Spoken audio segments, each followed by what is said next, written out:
What the? No, come on, look at this. It's nice, it's peaceful. They added fishing to No Man's Sky. Fishing! Okay, fine. What is this? Exophobia. Looks kinda Wolfenstein, but it says on the store page that it has modern Metroidvania progression. And if you've watched this channel for any length of time, you know I love me a Metroidvania, or in this case, a Wolfenvania. Well, no, this looks more sci-fi, so a Metroidstein.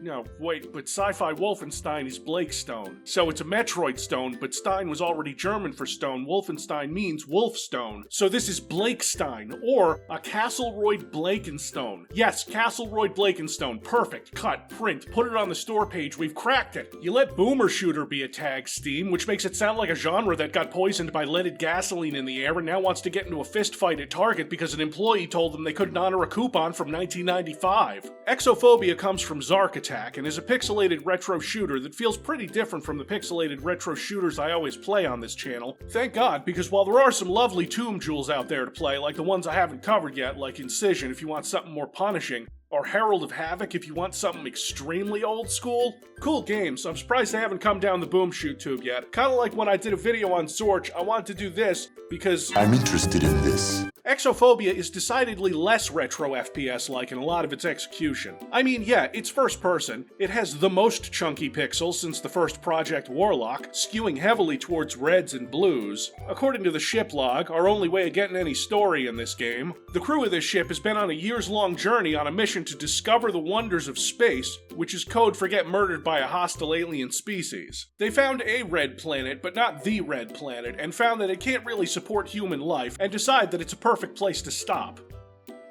Okay, it's always exciting for the crew to make first contact with an alien species. Oh, this is like a Star Trek future, isn't it? Where you trust the aliens like idiots? I don't mean to be exophobic, but... Fuck you. So! Fuck! The story is here, but it's not too important, which is good because I'm reading it bit by bit as it scrolls across the screen with a resolution of it cuts off parts of the words. We'll prepare our landing with all necessary precautions. We crashed quite violently during our landing on the Red Planet. The crew has to leave the ship to find materials to repair it, expecting to be on that planet for months while they get everything up and running. The game starts with a sizable chunk of the crew dead in this one room. I swipe this guy's armor and breathe a sigh of relief that I won't be moving as slowly as I was before picking it up. There's a quick semi-tutorial where the game sets up the basics. Get keycard for door, go to terminal room to save and recharge your health, as well as read ship logs that you'll pick up on CDs, which are thin plastic discs that used to contain data. We used to play video games on these. Now let me have 5 cents off my fucking surge! You can access the map here too, or you can access a less functional version of the map if you press tab, but it runs on a battery which recharges at terminals and runs out really fast, and this mechanic is terrible, so I'm really glad they let me turn it off in the options. While the game operates in 2 dimensions, not allowing you to jump, it does include what seems to be standardized among most first-person shooter games in the last decade, the slide. The game then gives us a gun.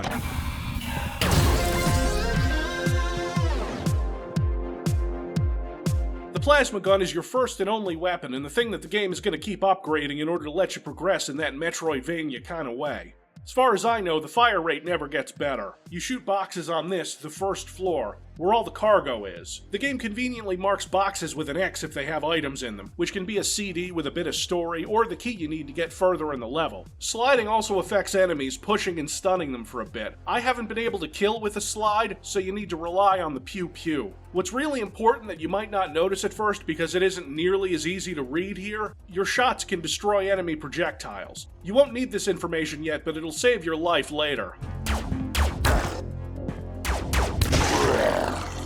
These aliens have the most adorable, shiny, pixelated blood. It's so cute that the game is rated T, so look, YouTube, it's rated T, barely any blood. I think every major mechanic is introduced in the first 10 minutes. You're on the first floor of this spaceship, and there's only 4 floors, accessible by 3 different elevators at different corners of the map. Those come with their own problems that I'll get into, but for now, we're having fun. We're shooting aliens, we're blowing up explosive barrels to open these walls.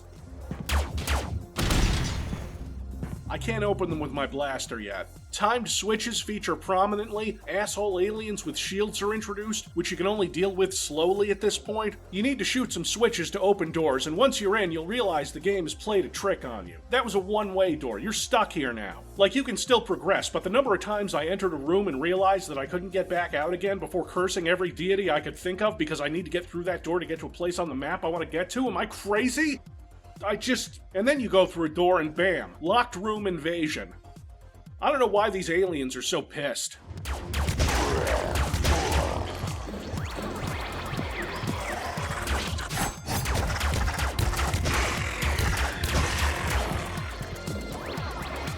Your health is segmented like a real old school game. No percentages here, no RNG damage. You start with 4 points of health with an extra 2 if you pick up armor. Even with my puny weapon, this game feels a bit easy. Even when a guy with a flamethrower spawns out of nowhere, attacks, gets set on fire, and starts running towards me with hate in his eyes. I assume, because that look could mean anything really, from I hate humans to it burns, burn them!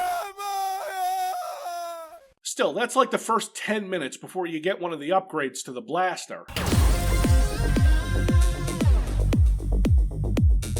This lets you break these walls here, not these walls. Not only does it break walls, now you have a charge shot that can one-hit most of the enemies you deal with in this game. No, that will not make it easier later. These aliens, while technologically advanced, don't have great AI, and they can get tripped up on railings and conveyor belts. Good thing you got a weapon that does explosions, because the first boss requires it. I know it says Metroid in Metroidvania, but this feels kinda Mega Man-like with the art style and bosses.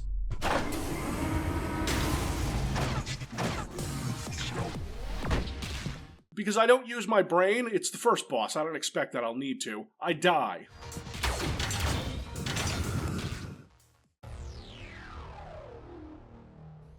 Death sends me back to the save room and I try again, this time thinking for about 5 seconds.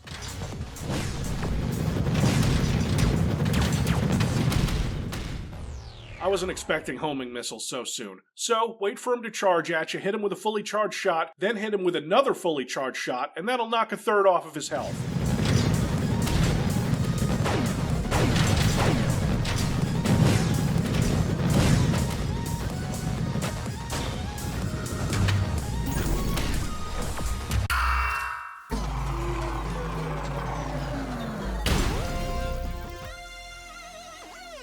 Oh yeah, that's awesome. See, this is retro in a different way than I usually cover, but I don't mind. The slide gives you some damage protection and you're expected to use it. At the time, I wasn't thinking about shooting down his homing missiles. I thought they were just slow and dickish. But you can absolutely shoot down his homing missiles. Now you've got access to the first elevator, letting you travel to the other 3 floors of the ship. The second floor is a lab, among other horrifying things. The third floor is engineering, and the fourth seems to be mostly the top of the ship, which is probably extremely unsafe when not crashed on a planet. Like in any Metroidvania, I see a lot of different things I can't interact with yet, and I'm forced to wonder how and when I'm supposed to come back here and use this stuff. Is it important? Does it lead to something that I need to progress, or am I unlocking a door that only gives me a new ship log, which in itself might lead me to something important later? Why is there a brick dungeon on this ship? It doesn't take long before another boss pops up and kills me because I don't know his patterns yet.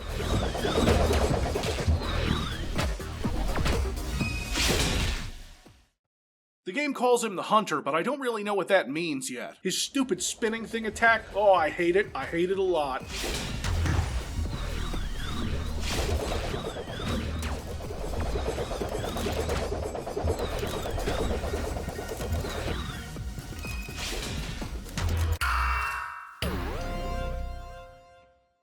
He teleports away and leaves behind landmines and... Naturally, this takes me to floor 2. It's temporary sewer, don't worry. The water prevents me from sliding, so when I want to dodge these killer plants, I can't yet. You spin these 3 wheels to de-sewerify the whole area. Oh, that's nice. I find that I can't really do anything yet on this floor besides get blasted by enemies that I can't kill yet, which signals to me that I need to go somewhere else. Back to floor 3 it is. This lets me access 2 of the 3 elevators which take me to different parts of each floor, so it might as well be 12 floors. And the way back to the first elevator that took me to this floor is beyond this destroyed bridge that I can't get over yet. There are turrets that shoot energy balls that charge batteries, but I can't control how those move, so I can't do anything here. So I check out the 4th floor. And there's not much I can do here yet either. I grab a health upgrade after dodging homing projectiles that I can't shoot down and find a secret developer room.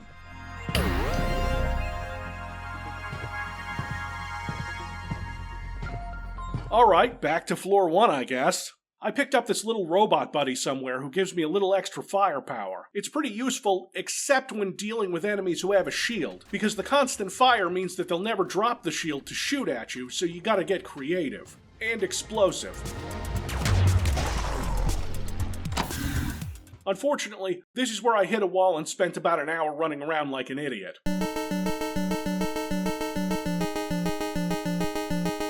I'm not supposed to get back to the first elevator yet. It doesn't matter. Yet, I wanted to explore that specific place, you know? I wanted to see what the second floor looked like from that area. Fucking roll! I wanted to continue to explore the other side of floor 3 too, but I didn't. Not knowing where to go became a theme for a while as I would stumble into a room I couldn't do anything in. Trying to get back to that first elevator, or any elevator on floor 1, was absolutely fucking infuriating. See these hooks you use? Well, there's no way to recall them to their original position unless you ride them back. So you need to find ways around them in order to go open certain places, and I only found out about an hour later that I don't need to clear out floor 1 yet. I need to be on floor 2 after taking the specific elevator that will take me into the labs and not the massive alien nest that I can't fight through yet. These goddamn alien flowers are poisoning me, which screws up my screen and inverts my controls. What I need is in these labs. I have to push barrels and you'd think, oh, just walk into them, but no, you can only push things by sliding into them. And a few times you have to push them through traps that'll blow them up and shock you. Shocking doesn't take any health away, at least not on the normal skill. It just stuns you,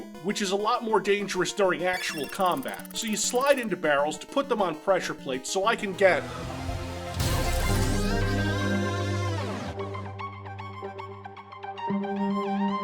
The shockwave upgrade finally lets me deal with these damn flowers, so I think, hey, maybe I should go back to that place on the second floor I get to from another elevator so I can get through that room, and no, that's not where you go. Because the shockwave lets you direct the energy projectiles on floor 3, a thing I had to look up because the log certainly doesn't tell you. No, the log says it stuns enemies and destroys their projectiles. Yes, destroys projectiles, like the one energy ball that it doesn't destroy. This fucking pissed me off, but at least it was the last time I was at a loss for what to do during the game. Opening up the 3rd floor with the energy deflection basically opened up the whole game for me. It still didn't let me destroy these fucking alien beehives. It's always bees. Looking around more on level 2, there's a serious alien infestation, and I think we may need to abandon the ship altogether.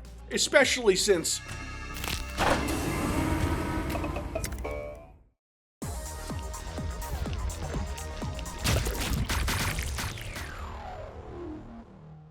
Oh, yeah, I don't see us taking off with that on board. After all the confusion with elevators and finding the shock power-up, this game becomes a lot more enjoyable, and worthy of a recommendation, but I do hate this worm. Like an idiot, I try to turn around after getting this key thinking the game won't be nice enough to do it for me to prepare to run, so I die. It's not like I lose a lot of progress, there are save rooms all over the place. I do, however, lose my jetpack, which let me get infinite sliding, and I miss that a lot. It's the most efficient way to travel in this game. It would have been useful for this run because you don't currently have the firepower to deal with this worm.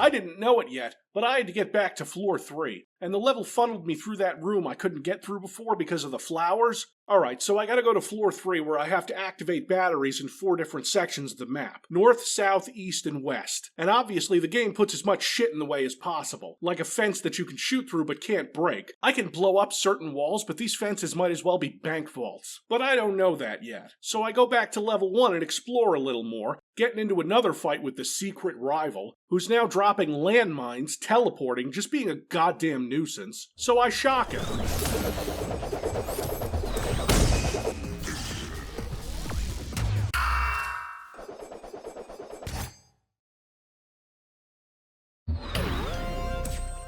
He teleports away again, and I want his cool sword, but I guess we're stuck with the gun. Fine. Being able to direct the energy balls allows me to get to the next weapon upgrade, the one that let me completely turn the tables on this game. I'd spent too much time wandering around trying to get to different elevators, to get to different areas, to get wherever I thought I needed to go. No more. Because now, we've got...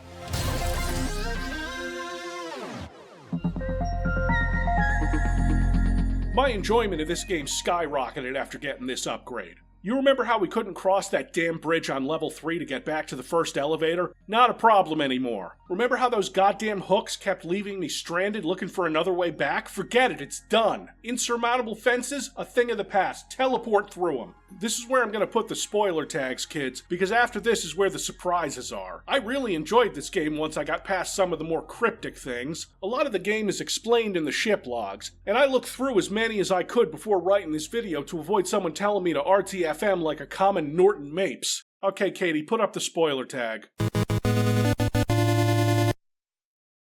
Of course, now that I've turned some of the power on, the robotic defense systems have come online, and that's an enormous problem for me. They're supposed to be there to defend the ship against aliens, but I don't see a single goddamn one shoot an alien this whole time. Just me. I know it sounds like I'm complaining, but all I'm doing is trying to understand why my own kind would treat me so badly. Let me read some of these logs. As the only person left alive on this ship, I should probably know what happened. It looks like the humans and aliens were getting along fine at first. There was a welcoming parade. This was all going great. It was Star Trek. During a welcoming parade event around the ISA, a violent explosion set off right when the alien king and his prince were passing.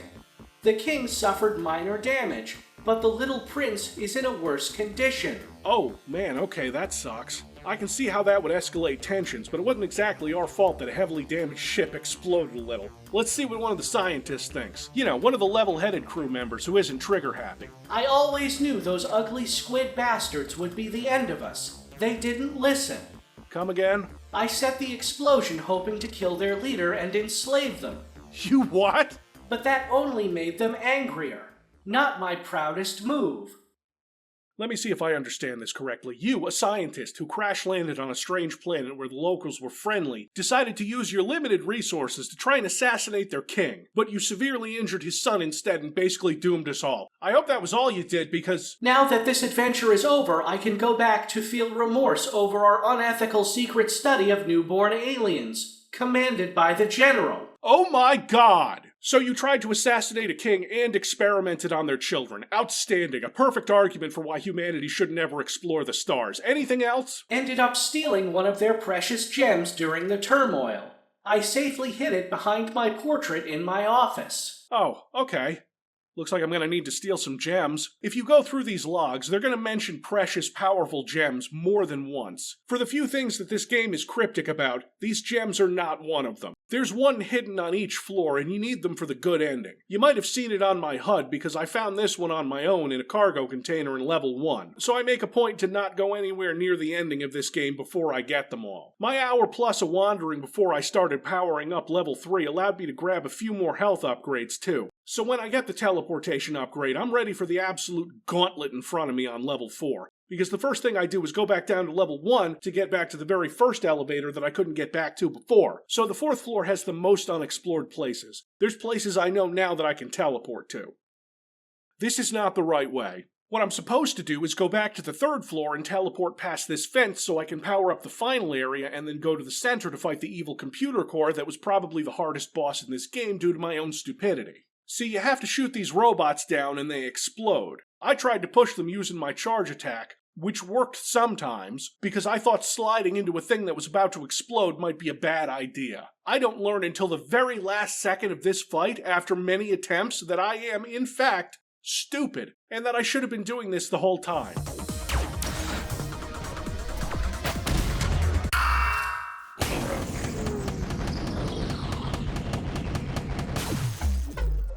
And obviously, you have to use the teleportability in this fight to avoid getting wrecked by one of the thing's attacks. Killing this thing doesn't give you an active ability, however, it shuts down security cameras on other floors that were blocking you earlier. So now it's time for the gauntlet on the top floor.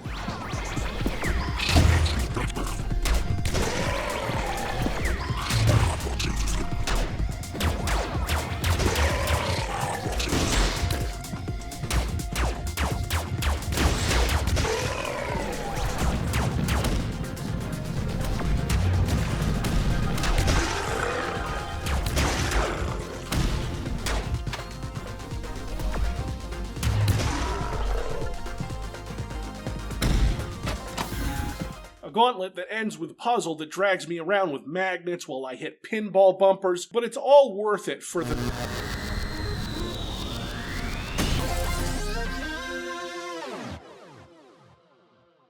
The final weapon upgrade. It takes your charge shot, and if you hit the right mouse button while it's in the air, it explodes better than before, finally destroying these goddamn walls. It's not quite as much of a revelation as the teleportation, but it's more useful in combat, especially against anything using a shield.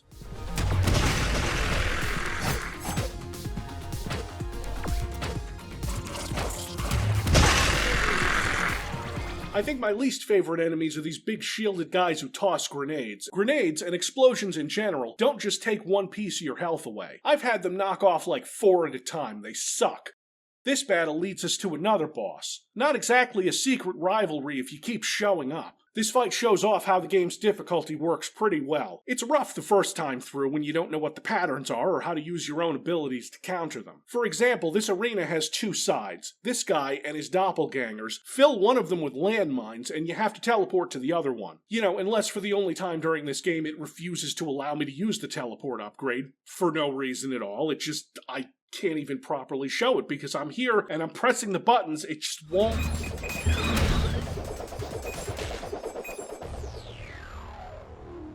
However, a bunch of these guys are fake, holograms or something. So to pick out the real one, you have to send out a shockwave, which will stun him, leaving him open to attack.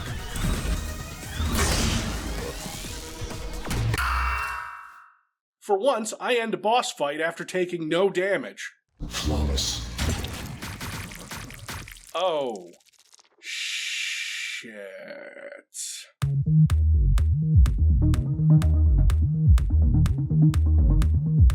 Alright, that's fair. We didn't see the worm die originally. He only hit a half-dozen landmines. There are unfortunately a lot of places in the alien nest downstairs that I can now access. This marks the biggest difficulty spike in the game because instead of the more predictable aliens with shields or different attack patterns, we're back to dealing with poison flowers and whatever the fuck these things are that spawn from nowhere, and if you ignore them, they'll charge an attack that knocks off 4 points of health.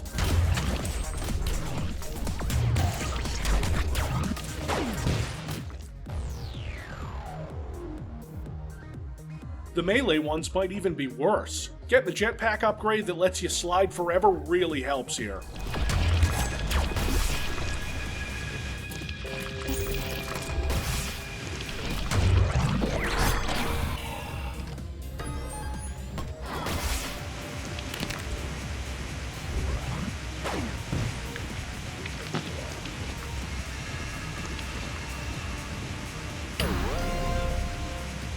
Neat. The new explosive attack also will finally destroy these fucking beehives, too. A thing I did not know earlier is that you can right-click during a less powerful attack to split it into a spread pattern, so this game does, in fact, have a shotgun. This and the big boom attack will help you finally grab a few more keys so you can get to the worm boss.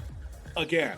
Except this time it's a real fight. It summons the smaller worm creatures, which have a habit of spitting damaging goo, and then when they die, they leave a puddle that slows you down. The real challenge here is in the timing, because you have to get the worm to eat your shots and then right-click to blow them up. At which point the worm sweeps the entire combat arena, so you have to use the teleport to avoid that.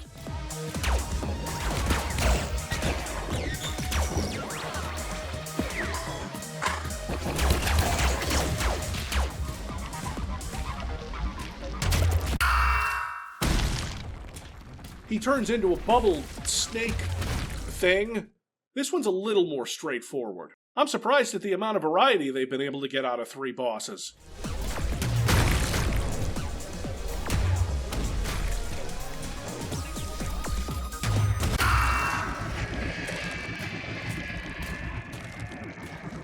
Finally, this guy is dead. The boss dies so hard that it sends you to a previously inaccessible area 1 floor down, and you get the CO locator, so you can find some of the crew that might still be alive.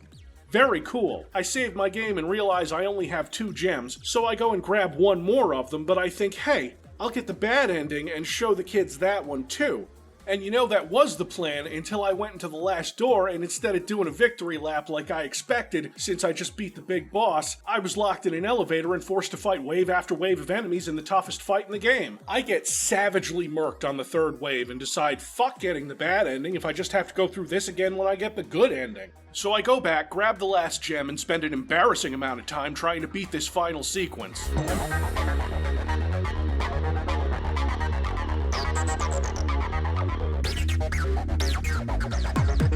Oh yeah, and the fourth wave is a boss rush with guess who got eaten by a giant worm but is back for some reason.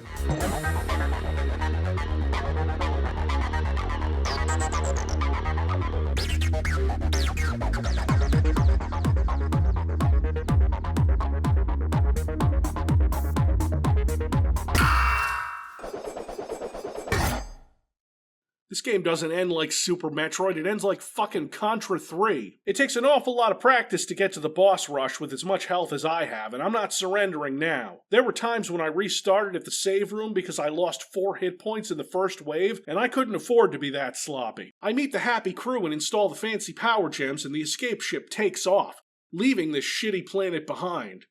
I mean, it was probably a fine place if someone hadn't done some light terrorism against the royal family, although the king's probably pretty mad. Oh, nope, we're not done.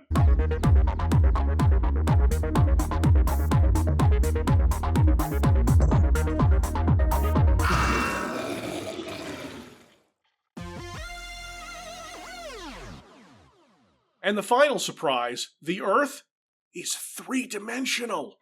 Everyone gets a happy ending except all the people who got killed. That was a delightful little retro throwback, and not just one where it was Doom or Quake again. It's not even really Wolfenstein or Blakestone. If I had to give you a reference point, it's closer to Metroid and Mega Man and other 8 to 16-bit classics. When I wasn't wandering around like an idiot, I was having a blast. And is there anything more Castleroid Blakestone than that? Nobody's gonna call him that. Someone will. Someone stupid.